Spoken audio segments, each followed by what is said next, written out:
Have you heard of cupping? It's a method the experts use to taste the full flavors of coffee without the influence of milk or sugar. I'm going to show you how to do this at home. Our nose evaluates the fragrances and the aromas of the coffee, while our taste buds help us identify the different flavors. Contrary to the way we normally drink coffee, which is usually brewed and filtered, when cupping, we like to create a direct contact between the water and the coffee grinds.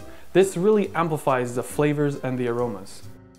Here's what you need: a 6-ounce bowl, one for every coffee you're going to taste. If you don't have any of these dessert bowls, you can pick one up at a retail store.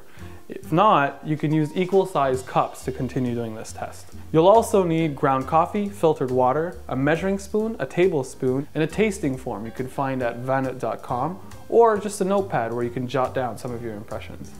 Today we decided to taste a coffee from every coffee profile to really see the differences between each one. It's important to taste them in order of intensity.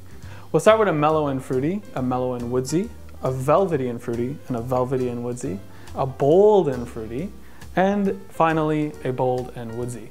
I put a tablespoon or about 7 grams of coffee in each bowl.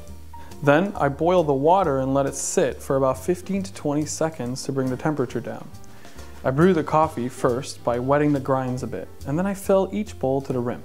Now it's time to properly inhale the steam coming from the coffee to evaluate the aromas. After I break the crust with a spoon to ensure all floating grinds become saturated, I let it steep for 3 to 5 minutes.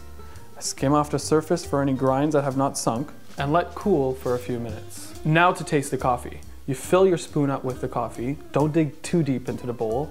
You slurp it to quickly vaporize the coffee in your tongue so you get to taste all the flavors. This might make some noise.